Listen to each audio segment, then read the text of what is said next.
একটি ফ্যানের starting coil এবং রানিং কয়েল মিটারের মাধ্যমে চেক কীভাবে করতে হয় সম্পূর্ণ ভিডিও দেখেন, তাহলে খুব সহজে শিখতে পারবেন। এই যে আমি মিটার চালু করে ওহমে মিটার সেট আপ করে দুটো লাল কেবলে ধরলাম, দেখেন 183.8 কিলো ওহম দেখাচ্ছে। অপর দুটি কেবল ব্ল্যাক কেবল, এই দুইটা কেবলে ধরলাম, লক্ষ্য রাখেন 449 কিলো ওহম দেখাচ্ছে।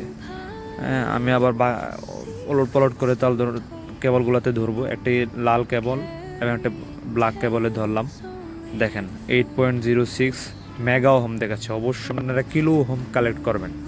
মেগা ওহম মানে এটা দুই কয়েলের দুই প্রান্ত, এক কয়েলের দুই প্রান্ত নয়। কিলো ওহম আসলে এক কয়েলের দুই প্রান্ত। এখন আপনি কোনটা স্টার্টিং কোনটা রানিং কীভাবে বুঝবেন? যেটার মান বেশি হয় সেটা স্টার্টিং, যেটার মান কম সেটা রানিং।